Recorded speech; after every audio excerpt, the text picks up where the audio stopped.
सूर्य की चमकीली किरणों के साथ यूनानियों के बर्छे की चमक से मिंगलोर दुर्ग घिरा हुआ है। यूनानियों के दुर्ग तोड़ने वाले यंत्र दुर्ग की दीवारों से लगा दिए गए हैं और वे अपना कार्य बड़ी शीघ्रता के साथ कर रहे हैं।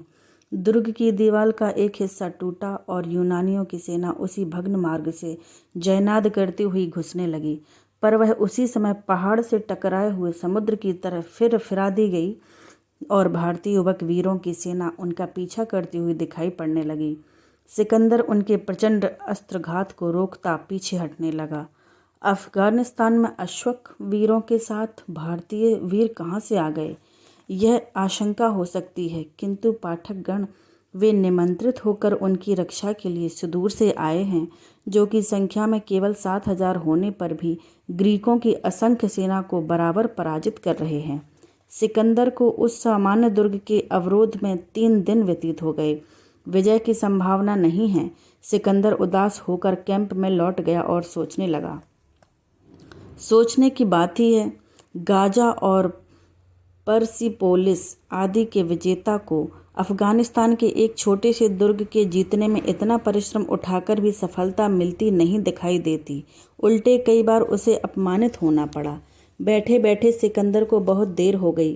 अंधकार फैलकर संसार को छिपाने लगा, जैसे कोई कपटाचारी अपनी मंत्रणा को छिपाता है। केवल कभी कभी 2-1 उल्लू उस भीषण रणभूमि में अपने भयावह शब्द को सुना देते हैं। सिकंदर ने सीटी देकर कुछ इंगित किया। एक वीर पुरुष सामने दिखाई पड़ा। सिकंदर ने उससे कुछ गुप्त बातें की और वह चला गया। अंधकार घनीभूत हो जाने पर सिकंदर भी उसी ओर उठकर चला जिधर वह पहला सैनिक जा चुका था। दुर्ग के उस भाग में जो टूट चुका था, बहुत शीघ्रता से काम लगा हुआ था, जो बहुत शीघ्र कल की लड़ाई के लिए प्रस्तुत कर दिया गया और सब लोग विश्राम करने के लिए चले गए।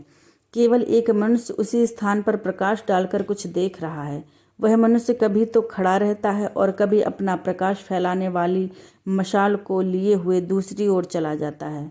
उस समय उस घोर अंधकार में वह उस भयावह दुर्ग की प्रकांड छाया और भी स्पष्ट हो जाती है। उसी छाया में छिपा सिकंदर खड़ा है। उसके हाथ में धनुष और बाण हैं। उसके सब अस्त्र उसके पास हैं। उसका मुख यदि कोई इस समय प्रकाश में देखता तो अवश्य कहता कि यह कोई बड़ी भयानक बात सोच रहा है, क्योंकि उसका सुंदर मुखमंडल इस समय विचित्र भावों से भरा है। अकस्मात उसके मुख से एक प्रसन्नता का चीत्कार निकल पड़ा, जिसे उसने बहुत व्यग्र होकर छिपाया। समीप की झाड़ी से एक दूसरा मनुष्य निकल पड़ा, जिसने आकर सिकंदर से कहा, देर ना कीजिए, क्योंकि यह वही है। सिकंदर ने धनुष को ठीक करके एक विषमय बाण उस पर छोड़ा और उसे उसी दुर्ग पर टहलते हुए मनुष्य की ओर लक्ष्य करके छोड़ा। लक्ष्य ठीक था। वह मनुष्य लुढ़ककर नीचे आ रहा। सिकंदर और उसके साथी ने झट जाकर उसे उठा लिया, किंतु उसके चीत्कार से दुर्ग पर का एक प्रहरी झुककर देखने लगा। उसने प्रकाश डालकर पूछा, कौन है? उत्तर मिला, मैं दुर्ग से नीचे गिर पड़ा हूँ।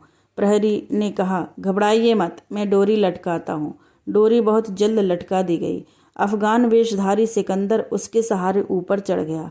ऊपर जाकर सिकंदर ने उस प्रहरी को भी नीचे गिरा दिया, जिसे उसके साथी ने मार डाला और उसका वेश आप लेकर उस सीढ़ी से ऊपर चढ़ गया।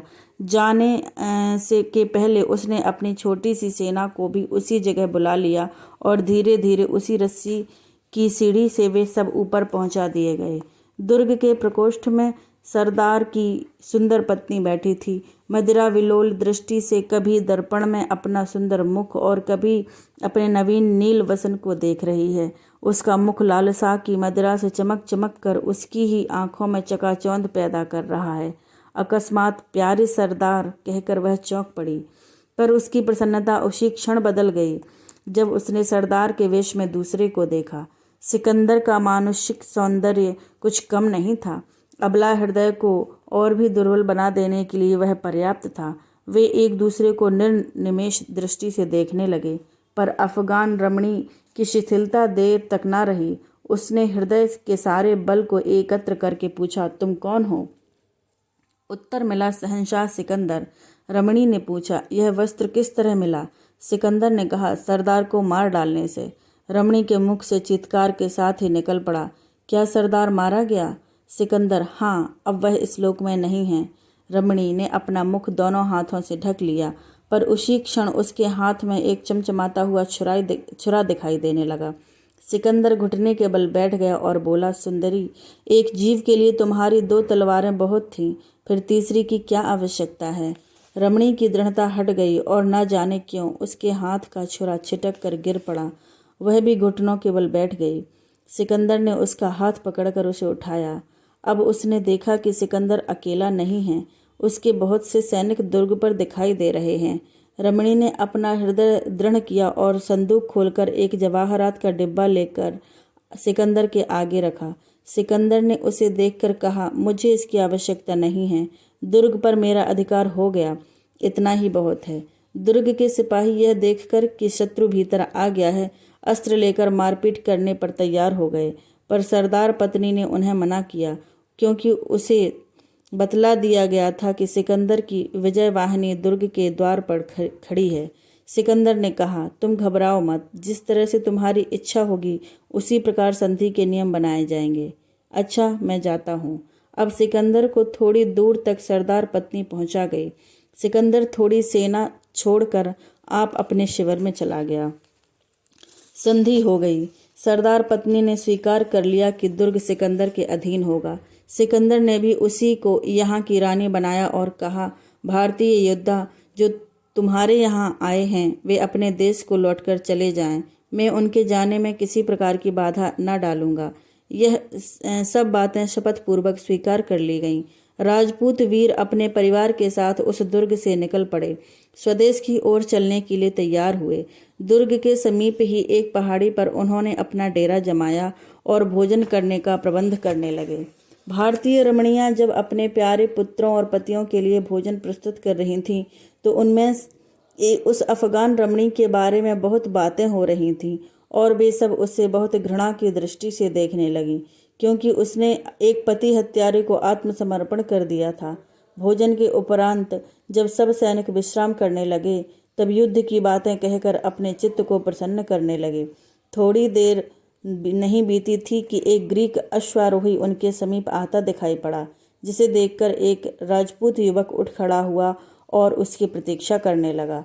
ग्रीक सैनिक उसके समीप आकर बोला, शहंशाह सिकंदर ने तुम लोगों को दया करके अपनी सेना में भर्ती करने का विचार किया है। आशा है कि इस संवाद से तुम लोग बहुत प्रसन्न होगे। युवक बोल पड़ा, इस दया के लिए हम लोग बहुत कृतज्ञ हैं, पर अपने भाइयों पर अत्याचार करने में ग्रीकों का साथ देने के लिए हम लोग कभी प्रस्तुत नहीं हैं। ग्रीक, तुम्हें प्रस्तुत होना चाहिए, क्योंकि यह शहंशाह सिकंदर की आज्ञा है। युवक, नहीं महाशय, क्षमा कीजिए। हम लोग आशा करते हैं कि संधि के अनुसार हम लोग अपने देश को शांतिपूर्वक लौट जाएंगे, इसमें बाधा न डाली जाएगी। ग्रीक, क्या तुम लोग इस बात पर दृढ़ हो? एक बार और विचार कर उत्तर दो, क्योंकि उसी उत्तर पर तुम लोगों का जीवन मरण निर्भर होगा। इस पर कुछ राजपूतों ने संवेद स्वर में कहा, हाँ हाँ, हम अपनी बात पर दृढ़ हैं, किंतु सरदार, जिसने देवताओं के नाम से शपथ ली है, अपनी शपथ को न भूलेगा। ग्रीक, सिकंदर ऐसा मूर्ख नहीं है कि आए हुए शत्रुओं को और दृढ़ होने का अवकाश दे। अस्तु, अब तुम लोग मरने के लिए तैयार हो जाओ। इतना कहकर वह ग्रीक अपने घोड़े को घुमाकर सीटी मारने लगा, जिसे सुनकर अगणित ग्रीक सेना उन थोड़े से हिंदुओं पर टूट पड़ी। इतिहास इस बात का साक्षी है कि उन्होंने प्राणपण से युद्ध किया और जब तक उनमें एक भी बचा बराबर लड़ता गया। क्यों न हो, जब उनकी प्यारी स्त्रियां उन्हें अस्त्रहीन देखकर तलवार देती थीं और हंसती हुई अपने प्यारे पतियों की युद्ध क्रिया देखती थीं, रणचंडियां भी अकर्मण्य न रहीं, जीवन देकर अपना धर्म रखा। ग्रीकों की तलवारों ने उनके बच्चों को भी न रोने दिया, क्योंकि पिशाच सैनिकों के हाथों सभी मारे गए। अज्ञात स्थान में निराश्रय होकर उन सब वीरों ने प्राण दिए। भारतीय लोग उनका नाम नहीं जानते।